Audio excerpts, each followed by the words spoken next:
The voice of Husker Nation is on the air. This is Hail Varsity Radio. Insight, opinion, expertise, along with the biggest names talking Nebraska sports.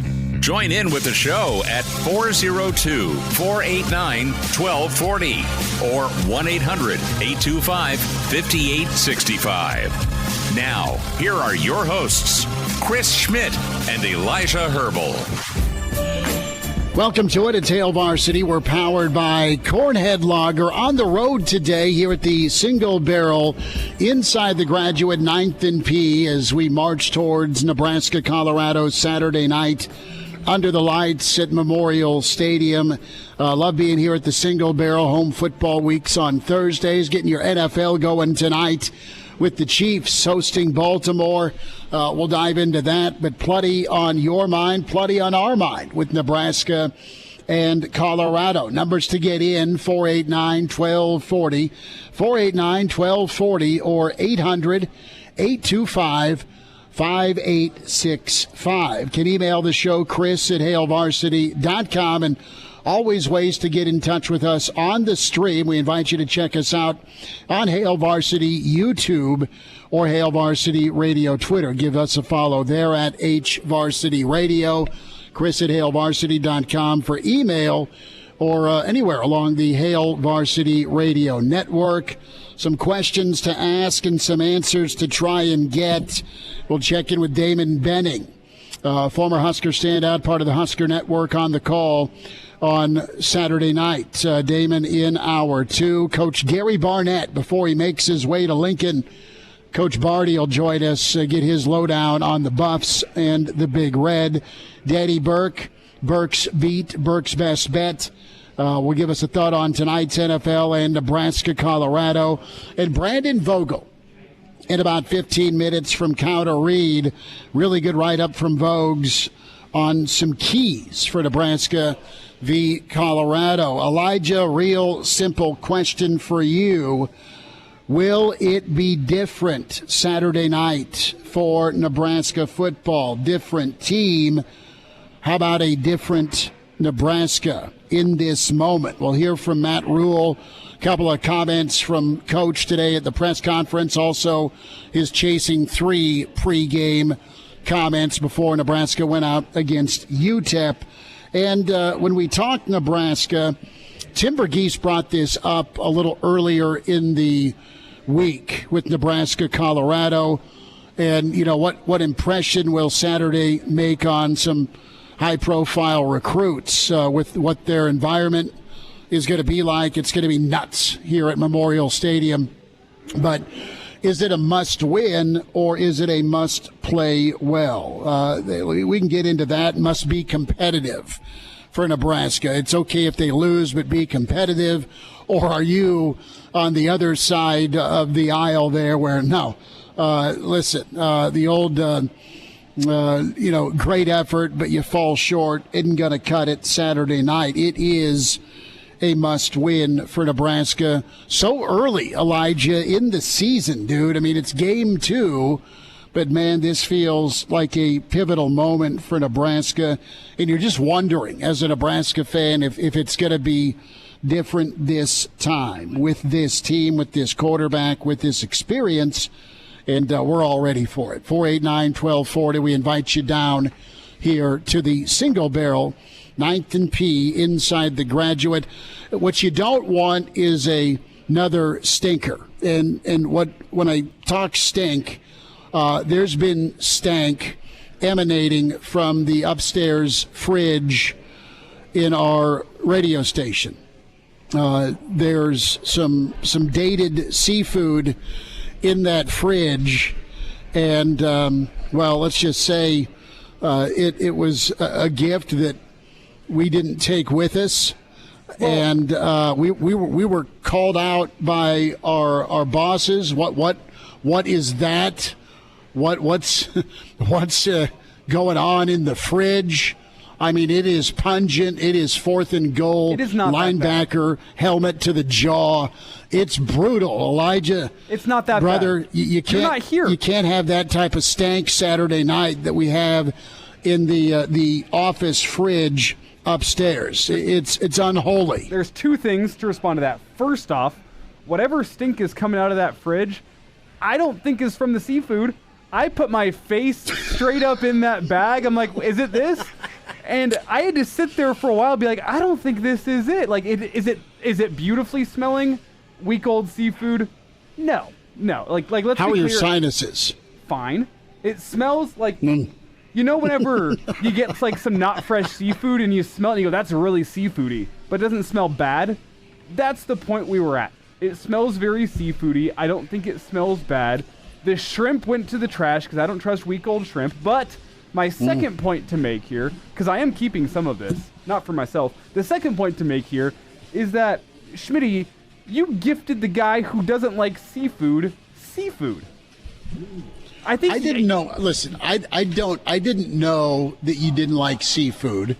So, truth be told, bless his heart. I saw Coach Darlington today, and he came in to talk football facts. And George brought some dips and some seafood for us. Like, hey, fellas, you want some seafood? I'm like, well, sure. That's very kind of you. And then I'm like, well, I don't know. There's just not a lot of seafood fans at my house. I will eat it. I like it, but I was like, you know what, Elijah, you and your roommates can crush it with, this first college football weekend. And it got forgotten, and we sound like horrible people here. But so you saw George today. They are celebrating the 1994 National Championship Saturday. That's awesome. So many former Husker greats are getting into town.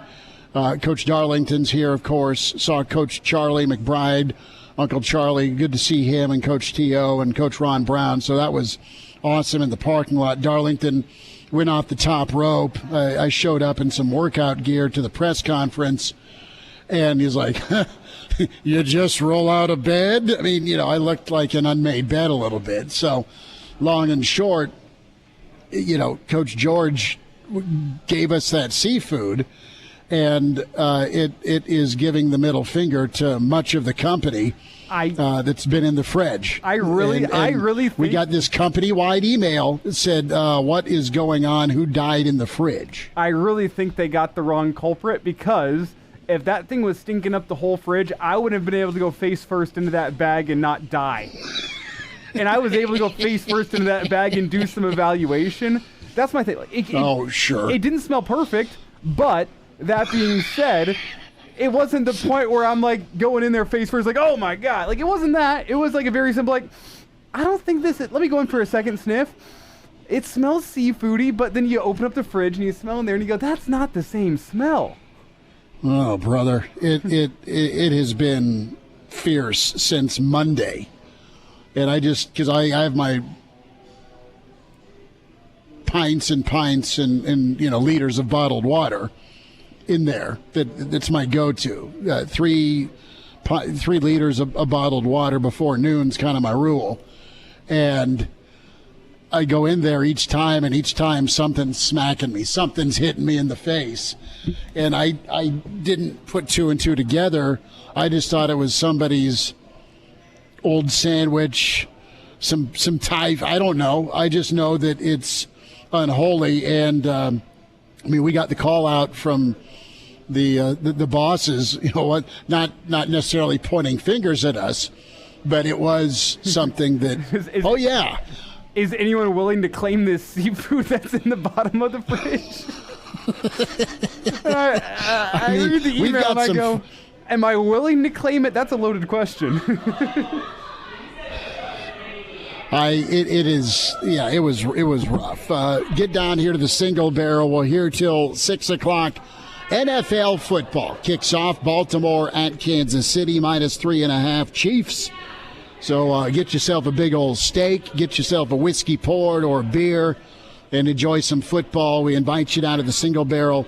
Just programming note, we are back here Saturday, 3:30 to 5:30 for the weekend edition of Hail Varsity. Live from the Single Barrel, getting you geared up. There's been a ton of folks in the stream that have RSVP'd that are going to be here. Super excited to see all of you come by and gear up before you take off to Nebraska, Colorado. And Real Red Reaction, we are at the bar. Seth and Greg, the crew at the bar, are awesome. 10:15 Real Red Reaction right after Nebraska and Colorado finish. Could be the mother of all victory parties. And you're invited to the bar, 17th and P, where Real Red Reaction will be live. And find us if you're in Omaha, Elkhorn, Gretna tomorrow at Hurrdat Sports Bar and Grill. Patio Show 2.0 from 4 to 6 tomorrow. So let's get into this must-win or must-be competitive discussion point. We'll get our starting five shout-outs here shortly in the stream. Appreciate all of you checking us out on YouTube and on Hail Varsity Radio Twitter. Listen, this is an absolute tone setter, Elijah, for the season. It's not that Nebraska can't and won't come back from whatever Saturday's result is. You've got Rutgers. You have a trip to Columbus that is your true, all right, what's the gap really like with presumably a top four playoff team in your league? SC looks for real with what they have on offense and what a difference the D coordinator makes with SC because they looked complete against LSU last week. That's a road game. Jury's out on Wisconsin. Iowa still is killer on defense. They actually put up 40 points on offense. You have more tests ahead of you, but this test against this talent, how do you match up? How do you compete? How do you handle it? Man, there's so many questions there, but to me, it is a must-win for the Big Red, and part of that formula is to go play well to get yourself a win, but managing. This team responded admirably to adversity last year. They know how to respond to adversity, but it's time to finish and get not even a signature win, because who knows how the Buffs finish out, but it's a helmet game, it's a stage, it's an opportunity, and they're a good enough football team to get it done, and I think they aren't going to go into this saying, well, I hope, air quote, I hope we play okay, I hope we win. I think they're going in there confident they're going to play well enough to win. The verbiage that gets me is must win. Are we talking from a fan base point of view here, or are we talking from a team and what this season can be point of view? Because those are two different things. Well, think about what your season can be if you do get it done, and it's that injection of confidence. And it's that injection of confidence where you go out, you take out some NFL talent, and you're able to go toe to toe with it. It's going to reinforce. That's where I am. I think the fan base needs that. I think the fan base needs a reason for confidence in this team, a reason for believing, for spending all the money that you do on Husker football on a year in, year out basis. You need that proof of concept. That's why it's must win. I don't think to the team it's must win, though, especially given, the entire important stretch of your schedule is upcoming. Colorado means nothing in the grand scheme of this season, aside from the fact that you can build momentum into your next 5 very winnable games after this one. I think Nebraska could lose this game and still win the next 5. Based on what I've seen in the Big Ten, what I saw from Week 1 performances, this Nebraska team's good. And I don't want to say that you have to throw everything completely out, but in rivalry games in almost any sport, sometimes what you know about the teams and how they stack up on paper gets tossed out the window because of the emotions of games in that time. Like, I could see Nebraska succumbing to emotions on Saturday and still being able to win the next 5 and still having a top 25 matchup in Columbus like Husker fans want. I could still see them reaching every single goal that they have for themselves this season, even with the loss to Colorado. And that's why I don't think it's necessarily must-win for the team. For the fan base, I get it. The fan base needs to see something to give them confidence that, you know what, the past 10 years are behind us, we're moving on into a new era, and things are going to be okay with Dylan Riley at the helm. They need to see a win against Colorado to truly believe that. For the team, I don't think so. I don't think Matt Rule is the type of coach that is going to have the mood and emotion of his team hinge on one game in Week 2 against a non-conference opponent. I understand the rivalry. The team understands the rivalry. But He can't. But does this team need to win this game in order to reach their goals this season? No. I think it's a lot harder to reach your goals if you don't get Saturday handled. it's a lot more difficult, don't get me wrong, but what I saw last year was a team that early in the season stumbled and faltered and still hit their stride come October and was in position to play themselves into a bowl game, which, let's be honest, that was their goal last season. The goal last season was to show progress, to make a bowl game. It was in front of them, and a loss to Colorado didn't affect that. A bludgeoning by Michigan didn't affect that. You saw how the team responded in those moments. I have confidence this team would be able to respond again if things don't go their way on Saturday. It's the fan base that I don't know how they would respond. Well, you just don't want it to get toxic. Not necessarily, it's too soon to get toxic. Steve checks in. Every game is a must-win for a competitor. That's going to be their mindset, but it's time to do. It's time to act, and they have a great opportunity at home. Let's get our starting five real quick. Justin is in first. Dylan, good to have you. Uncle Jimmy checks in. The other Dave is here. Brent says almost time. Anonymous checks in. Cornhusker Cola is here. Jeff is in the stream. Mr. Snitley, Jeff Snitley, part of the Boulder Peace Treaty, is here. Arlo, good to have you. Mr. Erickson is in. Brian, good to have you. And says 2 days till we're scooping buffalo turd off the field. Well done, Brian. NASCAR Eric is here. Tuck is in. We'll get more shout-outs here in a moment. Brandon Vogel with us next on Hail Varsity from the Single Barrel. And now, back to Hail Varsity Radio. Back here at Hail Varsity Roadshow Thursday, getting you ready for NFL action as Nebraska-Colorado looms. Single Barrel, 9th and P inside the Graduate. Great to be here on a Thursday. Back here for the weekend edition of Hail Varsity Saturday, 3:30 to 5:30. Come by, say what's up. Brandon Vogel joins us from counterread.com. As Vogues, it's that time. It is Nebraska, it's Colorado. Can't wait to see what it all entails. Loved your column today on some of the keys. Is it a good omen that balloons are back, my man, for Saturday night? Good question. I thought Nebraska's balloon era had quietly faded away. So today came as a bit of a surprise. And is it good? Is it bad? I'm a little bit worried that if they're going to bring this back on select occasions, if it's going to be like, okay, this is a big game, we're honoring the '94 team, or whatever those things may be in the future, you do worry, or at least I worry a little bit about. It's like wearing an alternate uniform. People talk about teams that wear an alternate maybe once, being like, "Oh, you're saying this is important.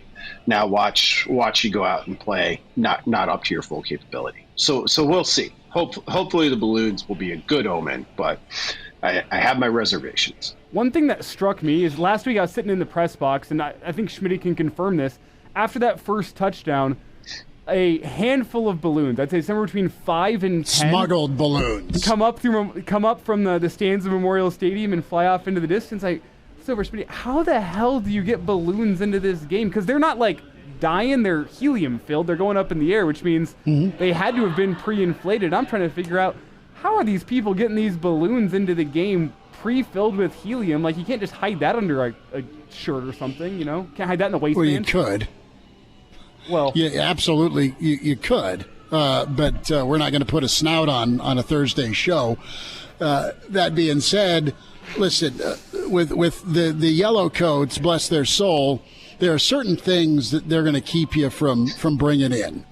If you don't have a clear bag, you're in trouble. If you have a flask that's too obvious, you're in trouble.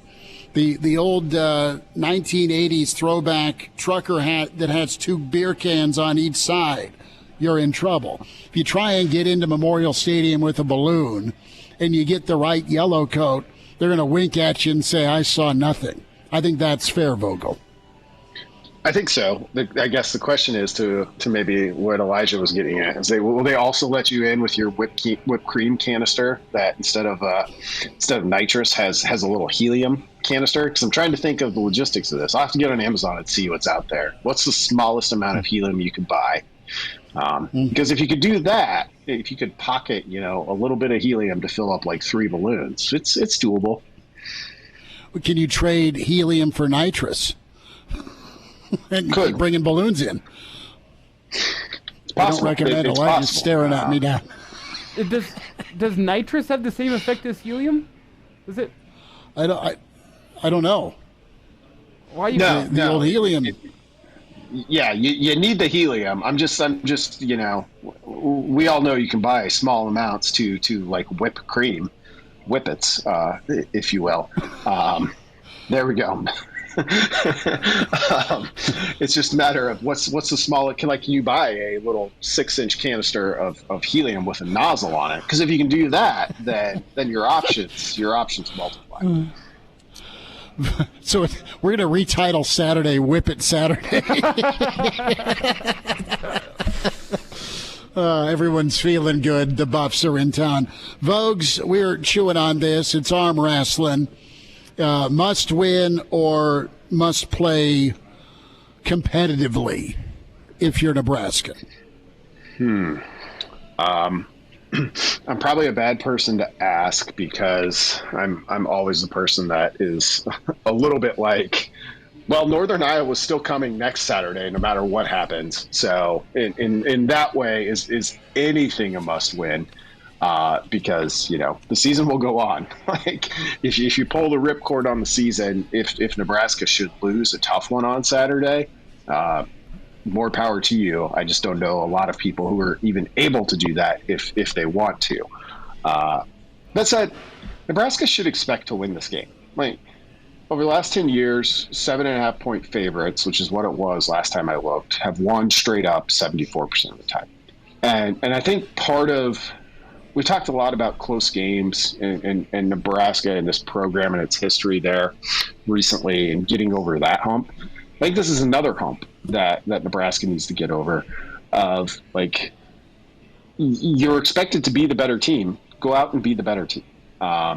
So in that sense, just play well doesn't fully add up for me because I think Nebraska should expect more on Saturday. And we'll see if they're able to. From a fan point of view, Brandon, that's kind of my take from the first segment. Is from a fan point of view, it's must win. From the team point of view, I don't know if it is. Like, if Nebraska can't get it done and the losing streak against Colorado becomes carry the 1-4, I think the sky would feel like it's falling for a lot of Husker fans, and especially given the high that Husker Nation's been riding over the past week. Yeah, I would agree. It would be a tough Monday, Tuesday. Time you get to Wednesday, it's like, well, back to the reality of like, Northern Iowa's coming, get to 2-1, and there's still a bunch of season left, regardless of what happens. But I think this game on Saturday is important because of the losing streak to Colorado, because of the shared history, a losing streak to Colorado teams that were average to below average at best. I mean, I don't think any of those past three teams that Nebraska lost to, past three Colorado teams, ended up with a winning record. And Nebraska didn't in those seasons either. So it's you get them at home. We all have a pretty good idea, I think, of what Memorial Stadium's going to be like at kickoff come Saturday night. And even though we all kind of try to imagine what it will be, I think it's still going to surprise a lot of people of just how raucous that place is going to feel. Those things have to matter. And it's Nebraska's job as a team to play a sort of way that allows them to matter.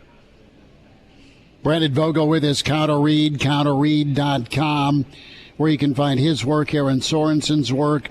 Vogues, you laid out a really nice preview of Nebraska-Colorado, some keys. And, I'm interested here what you think's more probable, Nebraska and their rushing attack being successful, that success rate, running the ball, or what's more probable, Colorado doing what they do with their explosive plays through the air, because they may try and run it. They may want to be balanced, but they may punt that real quick and let Shedeur chuck it 70 times. Yeah, I'll be surprised if they even feint towards towards balance. I mean, they averaged less than 3 yards a carry last year. They averaged less than 3 yards a carry in the opener against North Dakota State. Like, they'll try to run the football, but the entire key against Colorado over 13 games under Deion Sanders has been limiting the big passing plays. Every team, to hold them to less than 8 explosive plays, which is I count as 15 yards or more via the pass, has beaten Colorado. Nebraska allowed 8 last year. It did not beat Colorado.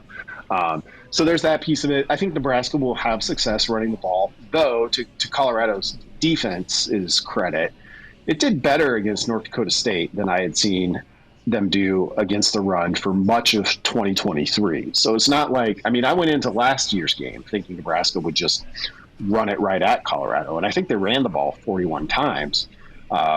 But you got to be able to keep pace with an offense that might score a 65-yard touchdown and a 70-yard touchdown.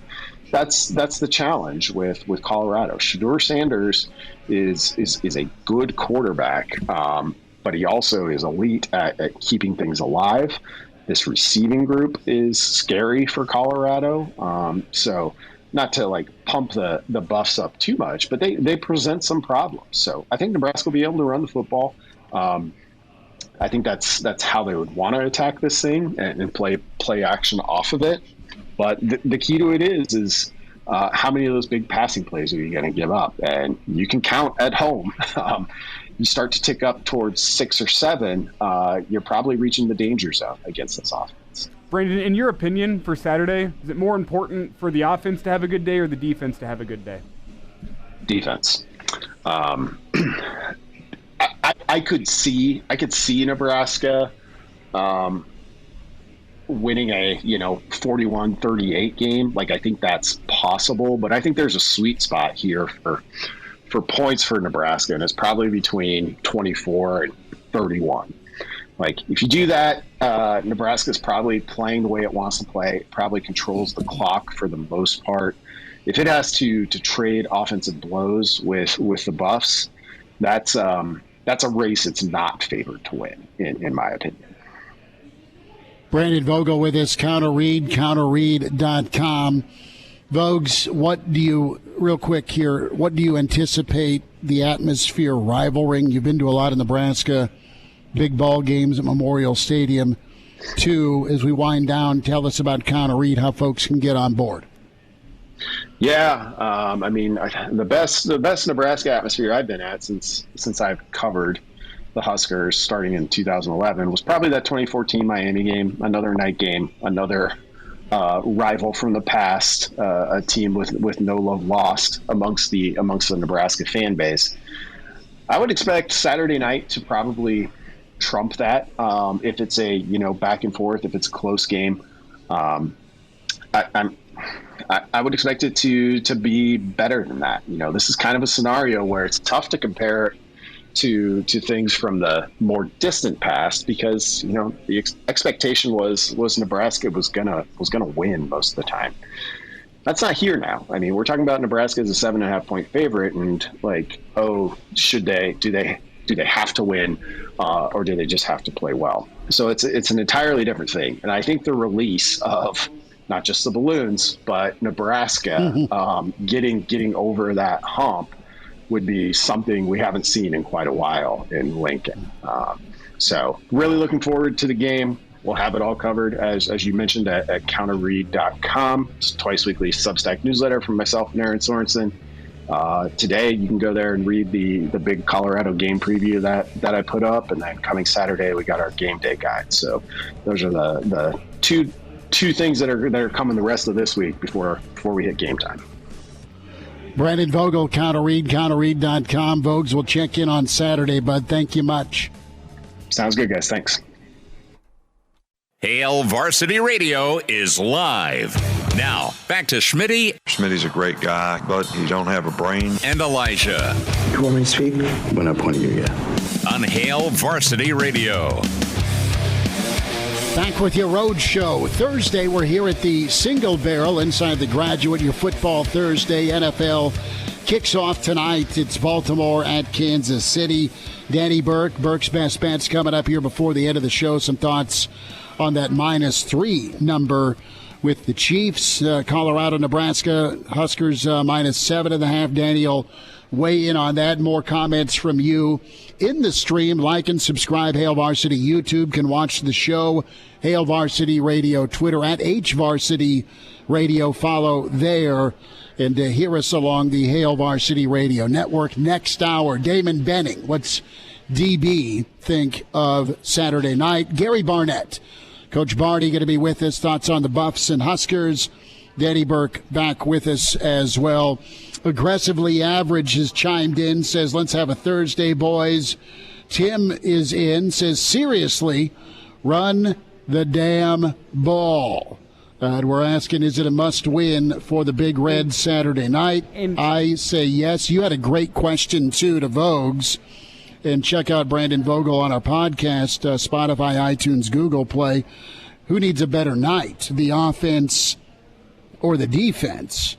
Well, we've seen 2.5 quarters of what the defense did to Shedeur and the Buffs a year ago. That defense will be better, but I think it's the offense. I think it's the ground game, Elijah, that is going to do that whole game control thing that plays into that formula, that success for Saturday night. And I actually went back. I was a pro, and I rewatched last year's game last night. Took me a little bit. I was fast-forwarding as much as I can, getting through all the pre-play stuff, just trying to make it a quick experience. Took me about 45 minutes. Got through the game. So a couple things stood out to me that had been lost in hindsight. First off, the defensive game plan that Nebraska had was fantastic, where they didn't blitz as much as I remember, but they blitzed enough that even in a clean pocket, Shedeur at times felt uncomfortable, didn't follow through on his throws as much as he could have, missed some throws that I've seen Shedeur make a lot. He was hurried. Yeah, it was definitely a mental thing. He didn't like the pressure he was under. I also think that from watching back, whenever Shedeur got outside the pocket, I said it a couple days ago, I'll say it again, that's when he's at his most dangerous. He was super dangerous escaping the pocket last year. That might be more important to me than actually getting Shedeur to the ground, is pressuring him inside the pocket while containing. Doesn't necessarily have to be a hit, doesn't have to be a hurry, but make sure that he feels a little bit of pressure while inside that pocket. He can absolutely kill you outside the pocket. The other thing, but more importantly, that I noticed upon my rewatch was Nebraska was starting to wear on that Colorado defense running the football in that second quarter. Before you start getting late in the half, before you started getting stuck in your own end of the zone, Colorado doing a pretty good job flipping the field. Before the turnovers, that running game was starting to pick up some steam with Gabe Ervin. That really stood out to me as, Nebraska didn't even have their best rushing attack of the season. They got better in that as the year went on. They were starting to have a quietly good day running the football, and that Colorado defense picking up a couple first downs. You had to abandon it, obviously, in the second half as the game changed. But if Nebraska can follow a similar game plan this year, running the football, having a more efficient passing attack, and keeping Shedeur uncomfortable, I could see things going well for them. A couple of big asks, but those are just some things that stood out to me upon rewatching last year's game last night. Great Red Shark is in. Kendall, good to have you in. Colin is here. Colin, good to have you. Jack is checking in. Red Flag Raiola. Are the balloons back? That's the rumor. Brett is in, reporting for duty. Scott, good to have you. Black Hills Brennan, late but I'm here. I think we'll get a in-person RSVP from Brennan on Saturday. Ryan, nice to have you in the stream. Charles back with us. Brian is here. Eat beef. Back to the seafood discussion. Going a little Ron Burgundy here. The stings the nostrils. Can't wait to have the other Brian. He is back coming into town. Jordan is here. Jordan Golden Fang. Good to check in, Golden Fang. We'll have Brian is here as well. And more comments. Trent, good to spend time with you. Thanks for being with us. Krillin31 is also in. Negative Mike says they need to beat CU so bad in prime time that Dion will want to change his name. well put. What's Joel Klatt say? He has been one of the biggest proponents of Nebraska, of Dylan Raiola, of Matt Rule. Was on Cowherd 3 weeks ago, maybe a month ago, right after media days. Elijah, him and Urban Meyer both saying, watch out for Nebraska. Maybe not a playoff team, but sneaky good. Sneaky, maybe noisemaker this college football season. Of course, Klatt, the quarterback in 2005, the infamous empty water bottle game where the student section got ejected. What's Klatt say about Saturday night? If Dylan Raiola can just not turn the ball over, this team is going to be very difficult to beat. On its face, should Nebraska be favored by 7.5? Yes, but Travis has the ability to affect the game on both sides of the ball. He's the best player, not only on the field, but probably the best non-quarterback in the sport. What happens if Travis Hunter goes off? That's why I can't get down with the 7.5. Shedeur Sanders, even when he was sacked 7 times, went off and still beat Nebraska last year. At times, you just have to say, like, the elite talent is going to win out. I like Colorado in an outright win. I like Colorado 34-31 in an absolute classic in Lincoln. It might end up being a classic. Matt chimes in the stream here on YouTube with Hail Varsity. Lots of primetime egg laying in the recent past, and that's the fear for Nebraska the biggest fans. Concern. The biggest concern that I have, because you look at it on paper, I think on paper, this Nebraska team has what you need to beat this Colorado team. The X factor that you can't account for is how does Nebraska and how does Colorado respond to the moment. And what we know from Nebraska over the past decade is they are going to absolutely screw it up in the big-time moments of the big-time games. They have a propensity to do so. And different team, different head coach, and different quarterback. I mean, they've got some guys, they've got a lot of experience, Elijah, that they've not tasted success in these moments, but they've also got some new guys that they don't know any better other than just go out and play. And some of them could be young, some of them could be the transfers. And I'm talking about a Banks and a Nayor that both come from Wake Forest has had winning records. Texas is Texas. And then you've got a young dude in Dylan Raiola that his expectations to just go out and ball, and you got a hungry team. That's no doubt. Every team's hungry in week 1 and week 2, but you really truly have a veteran-laden, hungry football team. You have a veteran-laden team with a culture change from what we saw 2 years ago. The question is just, does the culture change lead to a mentality change? That's what you need to have. Can you not tighten up in those tight moments? Can you not see 90,000 screaming Husker fans and say, oh, let's not mess it up? That's the question, because that's what the mentality of this team has been. Oh, let's go out there and not mess it up. Go out there and win it. And what you hear from the coaching staff, what you hear from the team is right, but you never know till you get in between those white lines on Saturday night.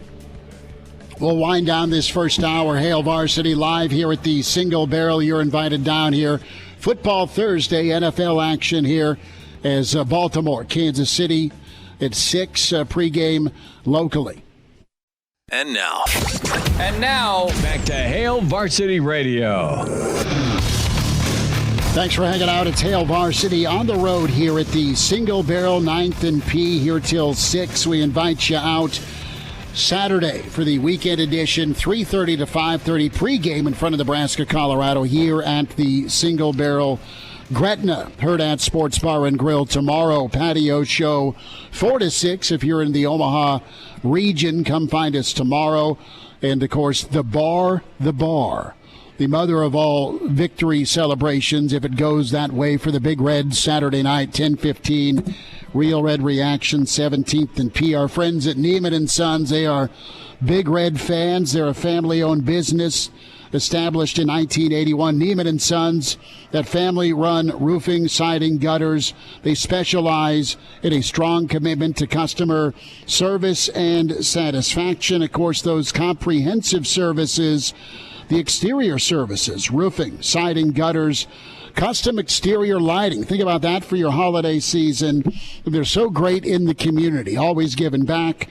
Neiman and Sons, awesome with youth football in the Lincoln area, and they're trusted professionals, fully licensed, accredited. They built a solid reputation through quality service, customer trust. It's 4 decades plus. The Neiman family, Neiman and Sons. Visit them today, neimanandsons.com, 402-423-4853 with Neiman and Sons. Elijah, what'd you think of Chasing 3? About a 30-minute episode last night dropped. Here was Matt Rule ahead of kickoff, exuding confidence into his guys. Take all that nervous and send it out of this room right now. Nobody's done what we've done. Nobody's built like us. Take all that nervous and cast it out. You're warriors. You are ready. Play one snap at a time. Play together. You're warriors. You're ready. Play one snap at a time. Play together. That's it. Just like Colonel Kitchen said now. You leave this ready room, you start walking out there. I want you thinking about what's important to you. Your family, your friends, those fans. The people that find joy when you play. Go play for the love of that. Go play for the love of each other. Coming back in this locker room and hugging and dancing and having fun, knowing that all the work was worth it. Watching the guys who bust their ass for us get a chance to get in a football game. Play because we love to win and we're winners. Can't wait to watch you guys play. So he got their attention. That was confidence from Matt Rule. That was Matt Rule saying, look, you guys got it. You'll be fine. And some words of encouragement. We've got a Buff fan in the stream named Carlos wondering about the excuse Nebraska fans will have once the Buffs destroy, as Carlos says, the Cornheads. Who are they going to blame it on? Jeff Sims? Maybe the D coordinator? I love a good troll session on a rival radio show. Elijah, don't you? Thanks for the listeners. Paying our bills. Appreciate that. Absolutely. Appreciate you. Tiger Shark is in. I'm eating beans before Saturday so I can spray every Buff fan I see. Baked? That's horrible.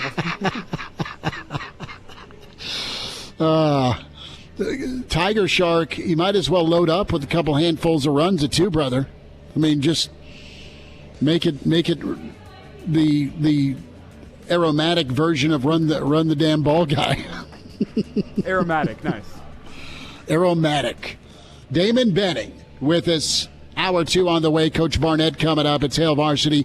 We're here at the Single Barrel, 9th and P. The voice of Husker Nation is on the air. This is Hail Varsity Radio.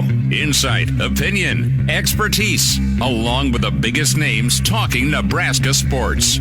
Join in with the show at 402-489-1240 or 1-800-825-5865. Now, here are your hosts, Chris Schmidt and Elijah Herbel. Back into it, Hail Varsity, powered by Cornhead Lager. We're getting ready for Kansas City and Baltimore here at the Single Barrel, 9th and P inside the Graduate. We welcome in standout Husker, and you hear him with the Husker Radio Network. Damon Benning back with us on a Thursday. DB, it is Nebraska-Colorado, man, and what more needs to be said? It's going to be all sorts of lit on Saturday night, man. How you doing?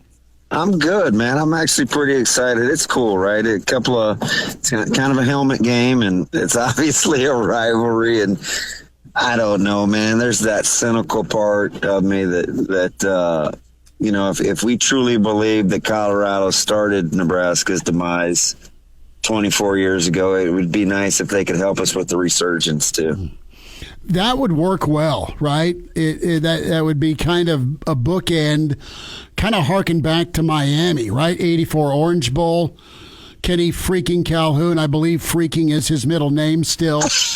And right, you bookend it with the 95 Orange Bowl, that championship. Our old buddy Warren Sapp's going to be on the sideline again on Saturday night for the Buffs and Coach Prime. But yeah, this is big. What's your stress level? As a former Husker for Saturday night? I feel really, really confident, right? Like I believe I like this team.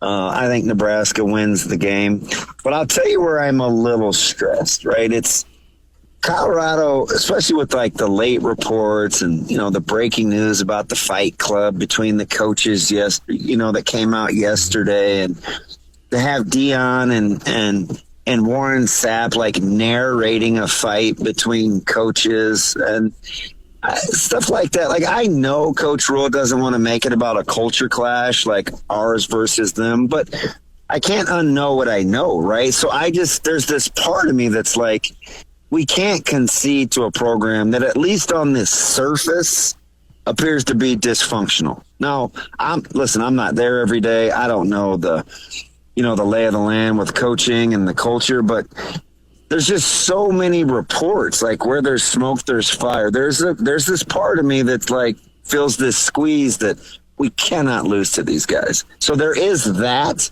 but I definitely feel comfortable about the outcome. How about headspace for this team? The work is done. The process is preached.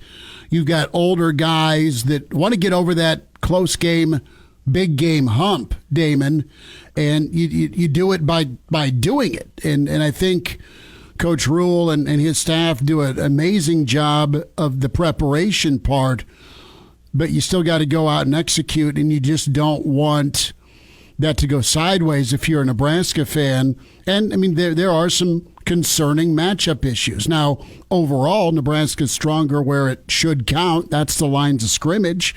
That's the experience part. But, man, Colorado is dangerous because they've got some special dudes on that sideline as well. Yeah, they do. And I just think, if I'm Nebraska, and I went back Sunday night, Schmidt, and I just go back and watch the first 2.5 quarters of that game a year ago in Boulder. And I felt like watching Shedeur Sanders and company walk to the locker room in half, like they looked spent. They looked a little shell-shocked. They looked dejected. And at 13-7, you're thinking, man, Nebraska's right where they need to be, especially coming off of the high-flying performance that Colorado had against TCU the week before. And then Nebraska inexplicably started landing the ball on the carpet and turning it over. And I think that really pumped life into Colorado. So I think we kind of misremember how the first 2.5 quarters of that game went. And you could make the case, if you think Colorado is better in some areas than they were a year ago, you could convince me of that.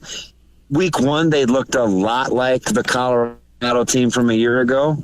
But you can't convince me that Nebraska isn't a better team a year ago and remotely be serious about it. So if I just take it on its ear, face value, and you move this game to Lincoln, that's why I feel pretty good. And I get it, right? Colorado is talented. They're really good outside the numbers. I agree for the most part with Coach Rule about, seeing 2 players that may be top 5 in the draft, because for all Nebraska's depth, the 2 most talented players right now, maybe not when it's all said and done, both play for Colorado. I just don't know if that's going to be enough to overcome Nebraska's strength in numbers.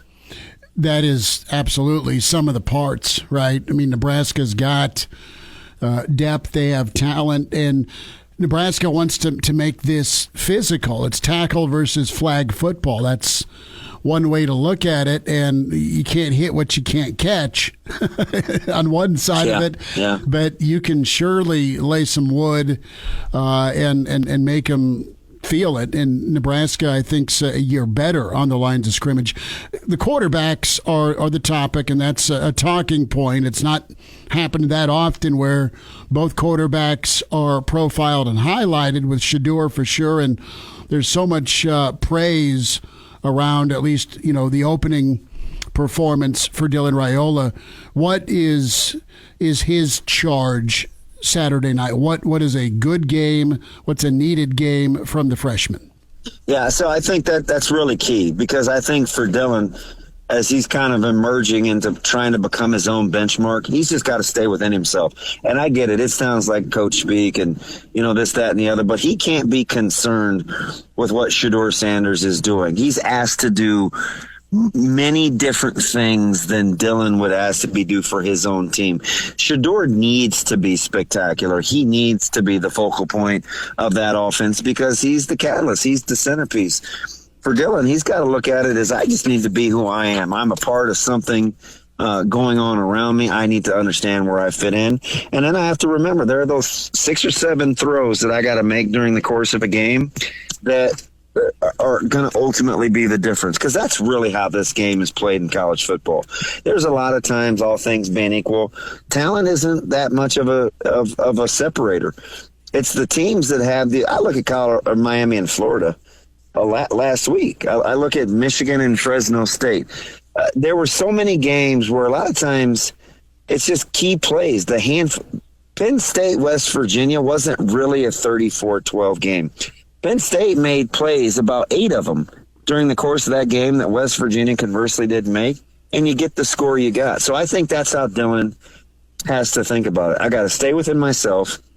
I got to continue to have good command of this offense, and Nebraska has to have some balance, right? If you want to get this thing, I don't see this being a 1-score game necessarily on paper, but if it is going to be a 1-score game, and it does come down to it, then I want to make sure that my team has been as physical as possible on the offensive side of the ball. So I can't be afraid to lean on my ground game, my quartet of running backs back there. I think Dylan's just got to stay within himself and be a part of something bigger than him. Can Nebraska's defense take away any want of a buff balance? That's the running game that was invisible against North Dakota State. I think we both think that Colorado's going to have to, whether they're good at it or not, keep trying it. But can Nebraska snuff it out? Yeah, I think that's for Nebraska defensively. I mean, that's the whole key. They just cannot allow themselves to be the medicine or the antidote for what ails Colorado's run game. You have got to keep them one-dimensional and make sure that you touch Shedeur Sanders every chance you get to lay at least a couple of hands on him. What you don't want in Nebraska will be in huge trouble if Colorado is able to just spread Nebraska out and use the one-back run game without even having to utilize the quarterback run game, because that's not what Shedeur wants to do. So you have to be very leery to not let Colorado get the ground game going. I get it. They're prolific outside the numbers, and you want to make sure that you keep plays in front of you. But what you absolutely cannot do, that is a non-negotiable, is allow Colorado to get the ground game going. Damon Benning with us, Hail Varsity Radio. You hear Damon and Ravi 7 to 10, Hurrdat Sports Radio across the network. And you'll hear Damon, of course, with the Husker Network, part of the broadcast, Nebraska-Colorado on AM 590. So let's get into dream scenario. What's the perfect way for Nebraska to win Saturday night? What does them the most good? Saturday, yes, the W, but paying it forward throughout the year. So I think it's 3 things. You don't give the football away. You keep it as even in the turnover battle as possible if you're not going to win that thing. No short fields for Colorado. Number 2, you try to approach that 200 yards that you had last week running the football against UTEP, because I actually think at the second level, UTEP's linebackers were pretty good. Now, Colorado is better up front defensively than UTEP was a week ago, but I really like UTEP, Hopkins and those guys on the second level. Like, those guys were active and they were good players. So can Nebraska isolate the second level defenders for Colorado? Because I think there's some plays to be made, not only with the tight ends, but in the ground game as well, where Nebraska can get their backs out in space against Colorado's linebacking core. So look to see if Nebraska's rushing total creeps up around that 200-yard mark, because if it does, that's gonna mean good things, I think, for this offense. And I think lastly is, and this is a big game, it's to utilize your emotions constructively. The crowd is going to be on fire, right? They've been challenged all week. They hate Colorado.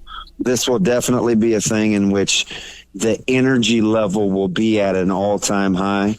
Nebraska's got to be able to channel that for good and be able to ride the emotional waves, because there will be some. right? It's not, I don't think this is a thing that's always going to be rainbows and butterflies for 4 quarters. So Nebraska's going to have to channel their emotions. And if they can do that and stay in the moment, they're going to give themselves a fantastic opportunity to come out of here with a dub. Damon Benning with us. Damon, last thought. Thanks again for the time. Nebraska honoring the 94 team. 30 years, man. That first championship you were a part of. Yeah. And you had a lot of big moments, big ball games. How did your teams channel emotions the appropriate way in those big moments? Yeah. Tell you what, that's a fantastic question, and I'll use that 1994 game against Colorado, right? It wasn't a bleak scenario, but it was one in which obviously we were playing without Tommy. It was another start by Brooke, and he was a little dinged up, and we weren't sure what we were going to be able to get out of him. I think it was 3 versus 2 or 2 versus 1 or something like that. And I remember, Coach Osborne to make sure that, he always said play in a way that would be pleasing to the fans, but most of all, don't have any regrets. And I think I hearken back and I think, man, wouldn't that be something this year? It will be electric on Saturday night, and don't have any regrets. Like, lay it on the line. And I think if you just start playing like that, right? Am I the best version of myself? Am I the best version of myself? You'll be surprised at what a peace in a violent, chaotic sport, what a peace can come over you as a player. And that's just always something that we try to think about, right? I mean, it was an 11 a.m. kick, and we were kind of bummed, right? We're like, the crowd won't even get a chance to get kind of lathered up. But you know what? We're going to try to come out here and play well early against the Buffaloes in 94. So just soak it in and embrace it. And I'm telling you, having a peace of mind amongst the chaos is kind of the whole key, because for all that went on during that early run in the 90s of this player and that player and this storyline and that storyline, we just tried to find comfort and peace in terms of playing with one another and enjoying the moment. And that was kind of the backbone of that team. I kind of understated, but that was definitely a key. Well, and that's the work rules putting in. He wants these guys to go let it rip and go enjoy the work you're putting in. And it's why you practice, right? You make all these deposits during the week, all these deposits, and in the off season, and you're just saving money. Game time is when you go get to spend, right? So enjoy the spending spree, man, and try to take it out of the Colorado Bank and Trust. I like it. Let's harken back to Bill Parcells. That's why you lift all those weights. That's why you do all that bleep, right? Yeah. It's Damon Benning. Hear him with the Husker Network, Colorado, Nebraska week, rolling forward, and Damon will be there for kickoff. DB, take care, and thanks again. I appreciate it, Schmidt. Have a good rest of the show. Good stuff from Damon Benning here at the Single Barrel 9th and P inside the Graduate, back here for weekend edition of Hail Varsity, 3:30 to 5:30 in front of Nebraska-Colorado Saturday. Come see us. Still time to come pop by, get a whiskey or a steak here at the Single Barrel. Chris Schmidt, Elijah Herbel, Coach Gary Barnett on deck. We'll talk with Barney, get his take on Saturday, the Buffs, the Big Red, and your friends at Big Brothers and Big Sisters. They empower young people through one-on-one mentoring relationships. That unlocks their full potential, and you can make a difference by becoming a big brother or big sister or big couple. Log on and visit mentoromaha.org to sign up. Big Brothers and Big Sisters is on a mission to recruit 60 men in 60 days by October 30th. We're calling on men in the Omaha metro area to step up, become a big brother to many youths waiting for that mentor, that difference maker. And some of these kids have been waiting for over a year for a big brother, and more than half of those on a waiting list are boys. So log on, be part of that push. 60 men, 60 days by October 30th with Big Brothers, Big Sisters in Omaha. Log on today. Become a big brother, big sister. mentoromaha.org. Gary Barnett on the way with Hail Varsity. And now, back to Hail Varsity Radio. Back into it. It's Hour 2. It's Hail Varsity, powered by Cornhead Lager. Roadshow today at the Single Barrel. Getting you ready for some NFL here a little bit after 6. Chiefs and Ravens. First things first, though, college football. Nebraska-Colorado. Hall of Fame coach Gary Barnett, part of the Buffs Network. And we love talking to Coach Barnett here each week on Hail Varsity. Coach, how we doing? You geared up? You excited? What's the good word? Yeah, I'm geared up, excited. I'm coming into Omaha tonight. I'm ready to go. I love this game. I love going to Nebraska, so looking forward to it. Well, we got a lot to dive into and discuss. First, take me back to last Thursday. What were your takeaways from what you saw in the opener for Colorado? First of all, North Dakota State is a really well-coached, good, solid football team. I mean, they're a throwback to the way football used to be played a lot, and those players are developed. The offensive lines, defensive lines were so sound fundamentally and scheme-wise. You never had anybody out of position. Every catch we made was challenged, and every run was stuffed. They saw what we were doing on defense, and they went right to running the quarterback, and they had answers during the process of the game. I'm really impressed with their entire program, their players. I don't know that surprised us. I hope it didn't. I hope they had enough respect from watching this team. I know the coaches did, whether the players did or not. They came in and hit us in the mouth in the first series. From that point on, we were playing from behind. I sort of thought it would be our skill that would save us, and that's what happened. Our skill did save us. We have depth, and as you know, Shedeur Sanders is a terrific player. Travis Hunter is he's above terrific. So, we had 5 offensive linemen play solid, not great, but solid. Never played together. Every one of them was new except our center. We had a defensive line that in the second half played much better. We made some good adjustments defensively. Thought we played pretty well on defense in the second half. We played a good team. They possessed the ball 36, almost 37 minutes in that game. And so it showed. In the end, we were able to come up with a win. And we were fortunate to win that game, but we won it. And I think we learned a lot about our football team. If I were coaching that football team, I would have learned a whole bunch about my team on Thursday night. Gary Barnett with us, Hail Varsity Radio. Nebraska, Colorado set for Saturday night under the lights. Coach going to be in town as part of the radio call for the Buffs. What did you learn about Nebraska? What I learned about Nebraska was, they were big.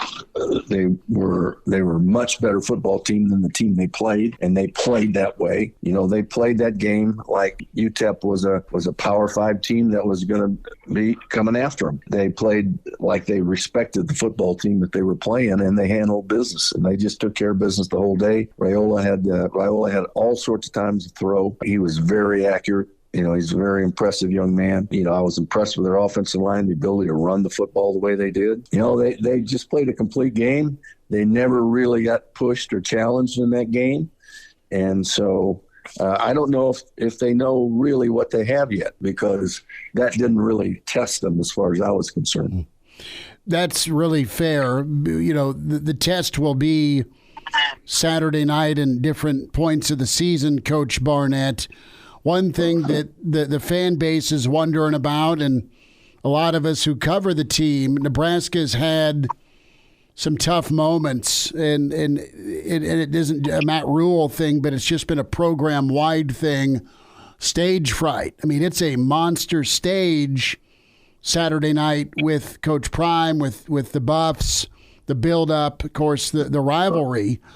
And can Nebraska play their best football on this stage? It's been a work in progress.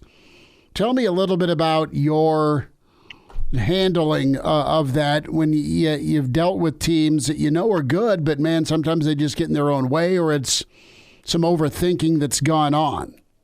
Well, I guess the question I have for you first is how do you know they have the spotlight's been too big for them? And how do you assess that? Just because of the way they played and they haven't been able to, knock out one of those wins? Is that the evidence that you're looking at with the spotlight and the moments like that? That is the evidence to me, and it goes back.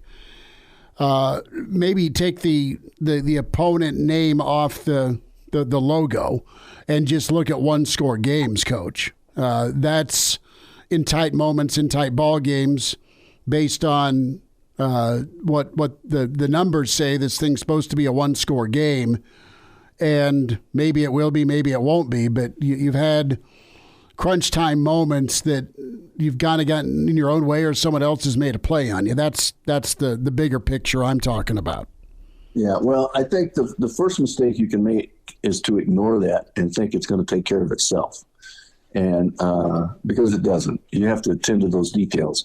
Now, some people would say, the more you bring it up, the more they think about it, the more they have it in their head. But you have to address the problem with your solutions, and then they have to buy into the solutions. And it really is buy-in. It's player buy-in with what coaches are telling them. Coaches you have to be blunt enough to sit there and tell them exactly what you see and what you think needs to be done to correct it. And then guys got to buy in, and then they have to go into that game with the confidence that they're taking a step to solve that issue. And I think that's a conversation that you have with your team all the time. But they have to have enough confidence in you to where you say, here's what we see as coaches. This is our issue. Here is our solution. And then if the players go, oh, that ain't it, no, well, then you ain't got a chance. And so if they buy into what you're selling and you can convince them through your work, through evidence, empirical data, et cetera, that this is what's going on and this is what they think the solution is. It's like going to your doctor and him telling you you don't want to hear. So, but you got to fix it, and it's a team thing. The players fix it, but the coaches show you how, and then you just have to have that working for you. And it's not easy at all, because it really takes buy-in from your team. Well, you want to see the prescription get rid of the ill, right? And that is critical. Nebraska-Colorado Saturday night. Gary Barnett with us. Hail Varsity Radio. We're here at the Single Barrel inside the Graduate 9th and P. Our Thursday show. We'll be back there pregame 3:30 to 5:30 in front of Nebraska and Colorado. I want to go back to Raiola for a moment, and there's been plenty of freshman quarterbacks that have been touted. Some take longer than others to live up to the hype. Some don't. But as you step back, Coach, and you've seen a ton of quarterbacks in your career, what do you like about Dylan, at least early on? What impressed you about him? And Nebraska fans really excited for the future he has in front of him. Well, first of all, I need to see him tested. I need to see him throw the ball with a blitz in his face that he's hot on, and he's got to find a way to get that ball thrown, change the angle of his arm, which he's going to do because he's a Mahomes fan.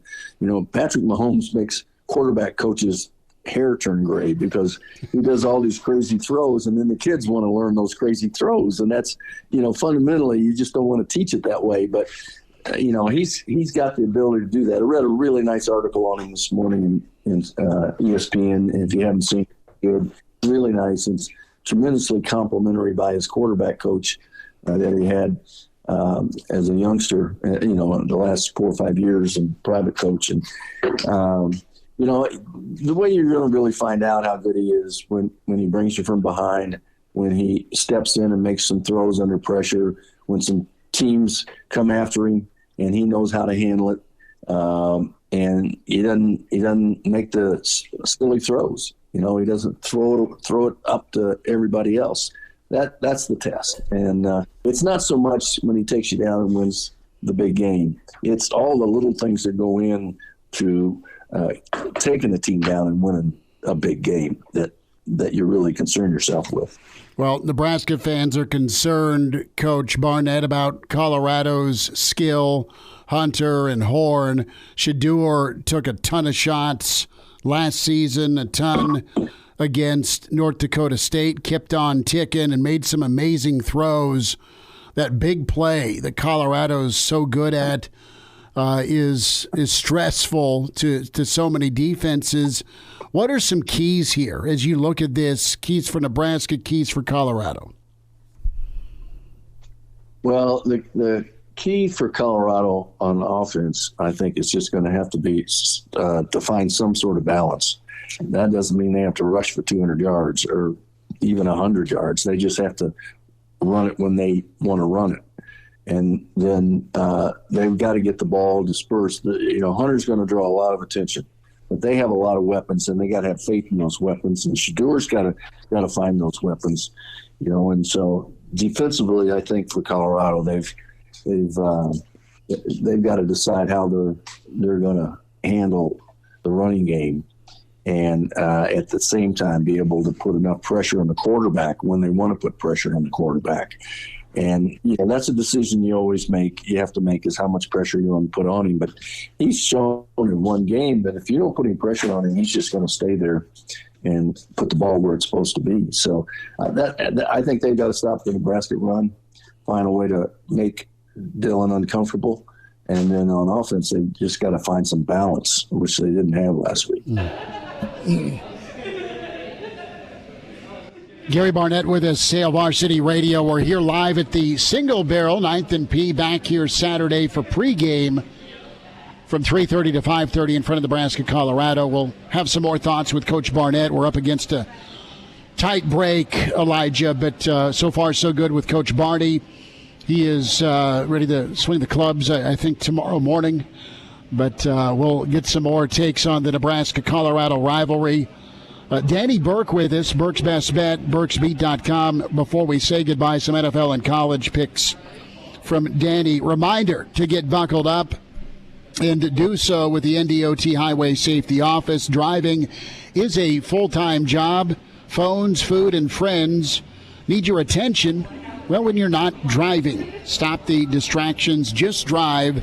This message from the NDOT Highway Safety Office. Be sure to like and subscribe the podcast, Spotify, iTunes, Google Play with Hail Varsity Radio. Give us some feedback, good, bad, or ugly. Like and subscribe to Hail Varsity YouTube. Some final thoughts when we come back. Gary Barnett here at the Single Barrels, Hail Varsity, powered by Cornhead Lager. And now, back to Hail Varsity Radio.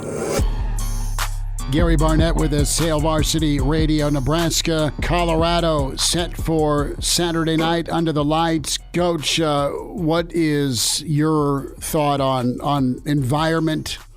You've been to Lincoln a lot of times in your career. You know how juiced the place gets when Colorado comes to town. And is that a concern? Was that a big concern for you as a head coach, the environment you and your kids were going into, or did you relish that opportunity? Both. I would play fight song in all my meetings so loud that they had to listen very, very carefully to even hear what I'm saying. And then on the practice field, we play it all the time. And we play their fight song, or we play crowd noise, or we do something constant so that at the end of the week, that's not going to be anything new to them. They've handled it. They've paid attention. They learned to listen. It's going to be interesting using the headsets and the helmets for these guys for the first time in a loud environment, because you just don't step in, start wearing one of those helmets, and get your message that's the coach is sending in and get it right into the huddle. So that'll be a little bit of a challenge, I think, for both places. You're trying to convince your players that you're playing within 120-yard glassed-in, bubbled field, and the only thing that matters is what happens inside that glass bubble. in a plastic bubble, if you will. And that's where the game gets played. It gets won and lost there, not anywhere else. Make sure it gets won and lost in that bubble and not from the noise on the outside. So those are just the little details that you know, if they're listening to you, they'll buy in. If they're not, then they ain't going to buy in. That's the way it goes. There's a lot of respect this year from Rule and Dion towards one another. That's the tone out of the pressers from this week, a little different than a year ago.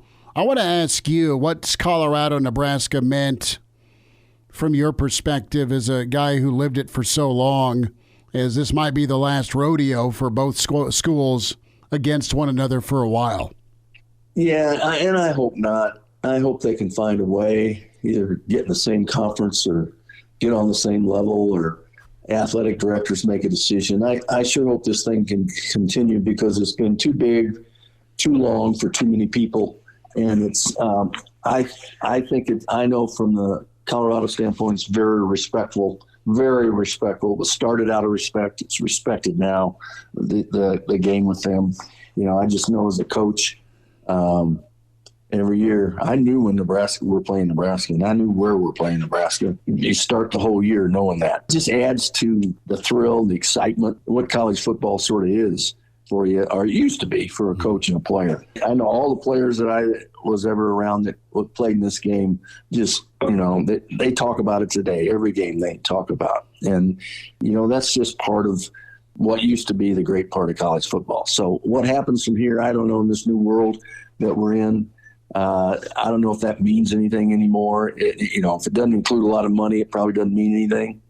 But I know from my standpoint, being a coach and actually as a player, playing against Nebraska and playing in Nebraska was always a thrill. Back with you here at the Single Barrel Hail Varsity Radio Roadshow Thursday. Don't forget, here 3:30 to 5:30 pregame Saturday, Single Barrel inside the Graduate, Nebraska-Colorado. A few more thoughts here with Coach Gary Barnett as he joins us. Is there a favorite memory? Well, is this a setup? No, it's not. I mean, there's you've seen a lot of Nebraska-Colorado games. Yeah, I have seen a lot of them.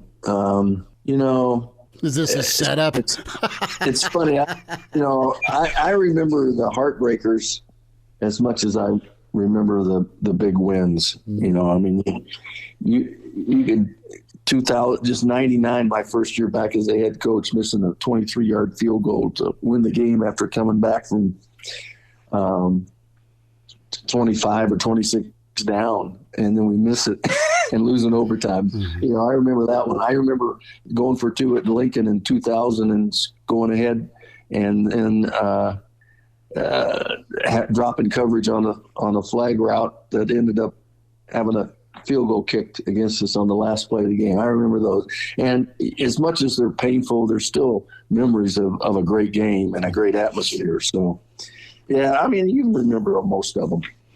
Well, I no setup. I just was genuinely curious. You notice I didn't bring up. No, I know. I mean, even money would have said, sure, 62-36, brother, but I have too much respect. I love that. Gary Barnett. And I'm going to be on the field Saturday. I don't want to get hit with a Coke bottle. Well, I don't know that there'll be any full bottles left in Lincoln before kickoff, Coach. I mean, it's going to get nuts. Real quick, rapid fire. How you feeling about Texas, Michigan, Bevo -7.5? Well, I like Texas. I do. With the points, I think Texas is a really good football team, and they have two great quarterbacks. So I like Texas. All right. How about Iowa State -3 Hawkeyes? Yeah, it went from 2 to 3, and I don't know. Iowa State just lost a pretty good player. I've been picking Iowa State earlier, but I don't know. Tim Lester's did a nice job last week of adjusting at halftime, putting points up. I'm going to go with Iowa, I think.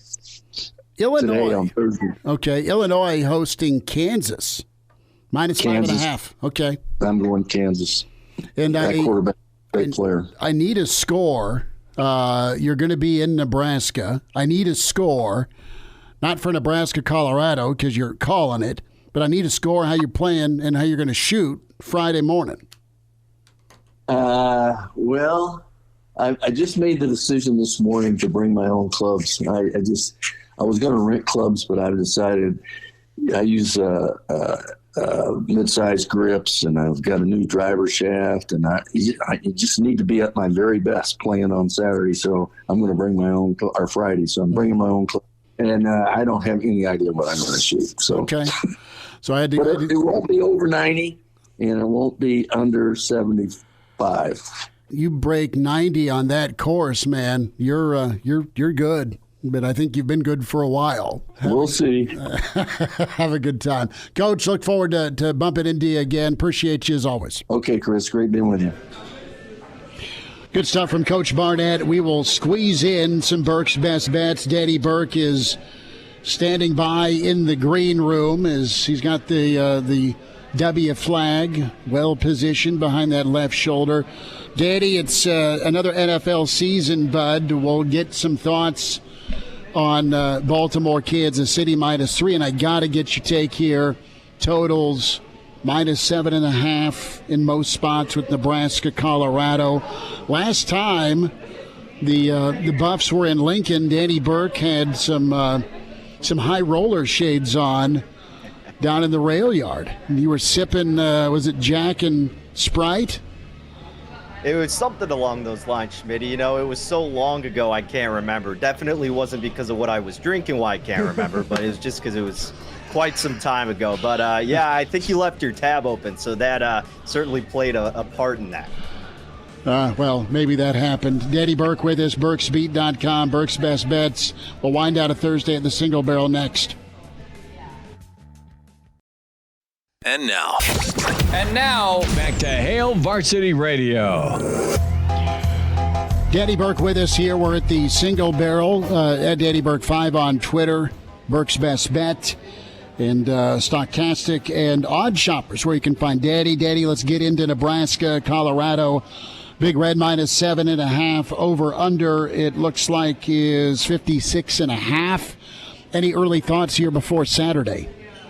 Yeah, my initial reaction would be to look toward the over, and I know the totals received some love in that direction, and I think you'd be pretty fine playing it up until the spot of 57. So like you said, some 56 in the hooks, some 56 I saw here in Illinois out there. I think that would probably be a good way to play this game. We know Nebraska should be able to move the ball, not only because their offense is going to be improved this season, but because of how big of a liability this Colorado defense is going to continue to be. Conversely, you have Sanders on the other side, who's arguably the best quarterback in college football. And as good as Nebraska's defense is, it's still early, and it's still a great offense that the Buffs possess. So I think that would be the way to look about it. As much as I would want to back Nebraska on the spread here, that number over the key spot of 7 is tricky. I mean, look, we want to believe that Nebraska has overcome these hurdles and inabilities that we've seen for the past however many seasons, but for them to cover that much this early in the year is kind of a tall order. So if you really want to get involved with the Huskers, I think you put them in a money line parlay with another team you feel fairly safe about, but that spread's a little bit too high for my liking. But I would look at the total as my top play for this matchup. Denny, you saved it with saying look at the money line to Nebraska. I was getting worried, but you saved it. Let's move to tonight. Chiefs and Ravens. Chiefs are a home favorite in the opening game of the season. Maybe another year of revenge for the Ravens after another disappointing exit from the playoffs, the Chiefs winning it all. What's your take on tonight's game, the opening game of the NFL season? Yeah, in terms of a side, I'm kind of torn here. I think this is a perfect in-game opportunity. You can obviously make cases for both teams, as you can with most games, but especially in this situation. With Baltimore, you have a team that's coming for revenge, as you alluded to, Elijah, and Kansas City could be on that Super Bowl hangover, so to speak.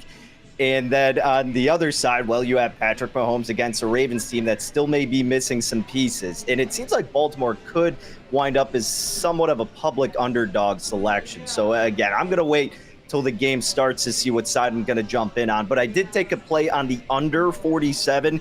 Usually these teams in season openers a little bit slower to get up off the couch. And both of these defenses rock solid last year, especially in the red zone. I think it's going to be a little bit of sloppy play to begin. So I like the total under 47 for my first bet of the NFL season, guys. Danny, I love that. It's something that we've all waited for. NFL season getting kicked off. About 45 seconds. Anything this weekend you're sweet on? Yeah, college, I really haven't gone too crazy. Like I said, I may get involved with that total for Nebraska-Colorado. I really like Tennessee, but that number's moved a bit more than I'd like, up to about 9 and 9.5, really getting hit in that matchup. I feel like everybody's on Texas. I'm kind of getting tempted with Michigan here as a home dog. It's going to be ugly, but I may have to end up with them. And I think I may fade Illinois and look toward back in the Jayhawks tomorrow. Sunday, just looking at some props, I think Joshua Palmer could have a big day. Could be wide receiver 1 for the Chargers. Nobody's really talking about it, so that's another one to look out for. He's on my fantasy bench, Danny. I'm very aware he could be wide receiver 1 for the Chargers. Great late Danny round Burke. Burke's Best Bets, Danny Burke 5 on Twitter. Pride of Chicago will check in next week. Thanks for a quick hit today. You got it, fellas. Go Big Red. Appreciate it. Danny Burke, Gary Barnett, Damon Benning. Big thanks to Brandon Vogel at the Hurrdat Sports Bar and Grill tomorrow 4 to 6 in Gretna.